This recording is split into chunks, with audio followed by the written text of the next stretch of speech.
Girl spots pink thing moving in grass, watch when she picks it up. Everybody looked at her as if she was cray. They could not believe what she was saying. Her mother lifted a disdainful eyebrow as her father let out a sigh. She was serious. There was something out there and she could not face it alone. They had to act quickly.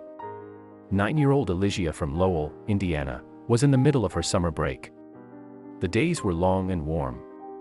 Afternoons were spent playing outside, taking care of the family pigs, or looking for adventure in the backfields. Little did she know that something big was waiting for her. She couldn't understand why kids wanted to stay inside and just play video games for months.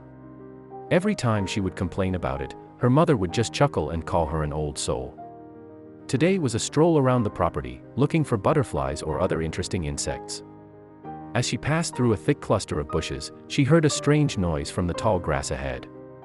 Elijah stood there, still and waiting to hear it again and pinpoint the location. When she heard a tiny squeak, she gasped. It could only be one thing. She sprinted back to the house. Their sow was due to have piglets any day now. Maybe she had already had them and one of them got out. But before she could go searching for one tiny animal, she had to make sure the rest were safe and sound. Elijah skidded to a halt in front of the large pen. Sitting in the middle of a cool mud puddle were the two large animals. They snored in the afternoon warmth without a care in the world. But there was a big problem: no piglets. She checked inside the hut, nothing was there. The 9-year-old scratched her head, very confused. What was out there? It was time to find out the truth. Her young mind raced with possibilities. Maybe it was a cat, maybe they could keep it. That would be amazing. She would have the best summer story when she went back to school. Elijah followed the faint sounds. In the middle of the field, she finally found the source.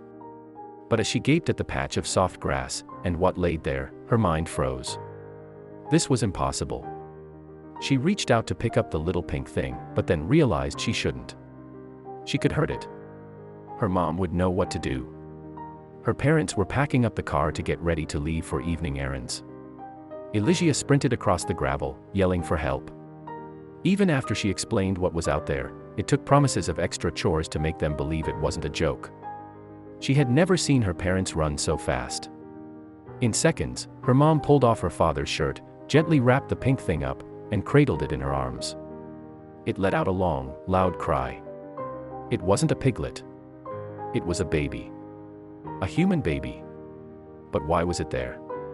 The three of them walked back to the house, her father already calling the police and her mom holding back angry tears and muttering about horrible parents. Elijah witnessed her quiet family farm quickly explode into a beehive of activity. Ambulances showed up, police took statements, and dogs sniffed the fields.